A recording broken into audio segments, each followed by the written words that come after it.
Hello, welcome to the Will to DIY.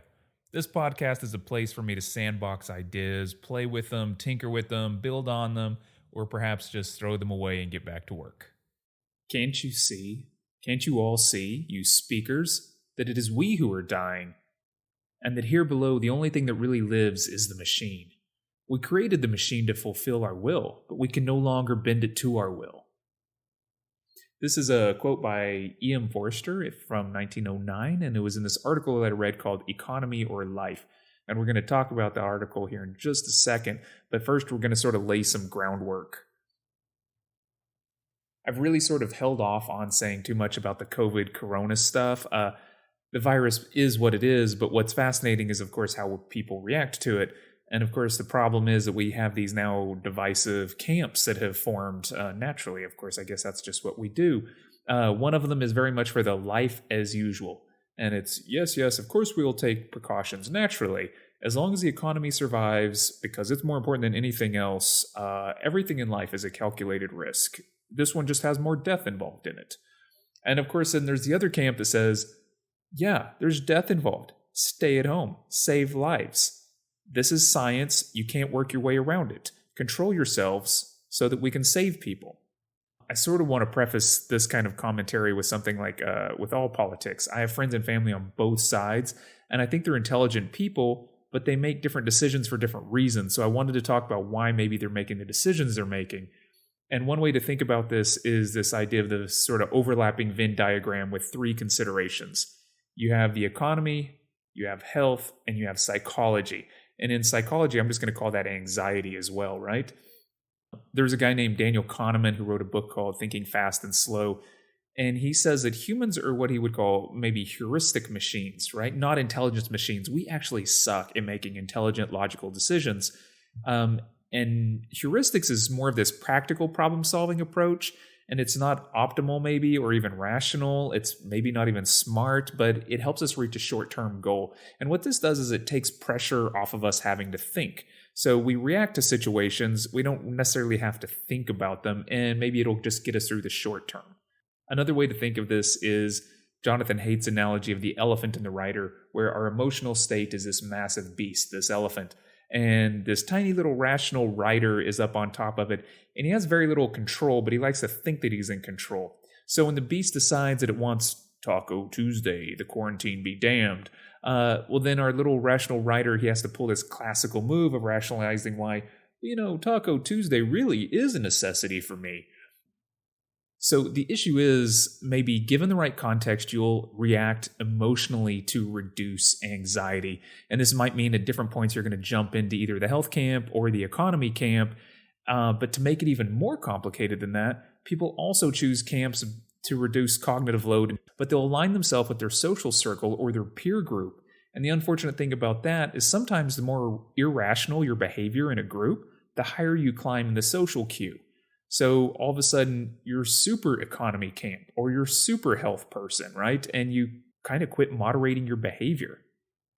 This all leads back around to the actual topic of the podcast, which is the article about economy or life.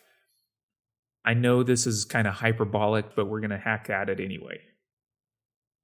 The crux here is either we save the economy or ourselves. We either get out of the economy completely, or we let ourselves be enlisted into this army or this religion that sacrifices people for the sake of the economy. I keep referencing the economy and I link it back to this notion of capitalism. Capitalism really is a belief. It's an ideology that is somehow thought to be kind of natural or a best truth or a basic truth. But I read an article that says it's much more like mysticism or religion. And it sort of points out that if economists are so smart, right, and their entire job is to predict and understand the economy, then why did only a handful, maybe like 5 of them, actually foresee the 2008 recession? And if you ask all of them, I think 67% of them will say that interest rates are going up next year, and then interest rates actually go down. The article says that they're actually more akin to madams and their parlor looking at maps of Mercury in retrograde and mapping out the ether to tell your future, and they're doing prognostication through tea leaves. And somehow, because they have spreadsheets and they use computers and they say words like algorithm, and it all looks like science, then we tend to believe in it. We wholeheartedly believe.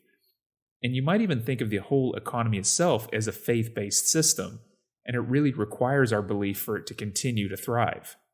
This is something else about the economy and capitalism in general, is that Mark Fisher and some other people have pointed this out.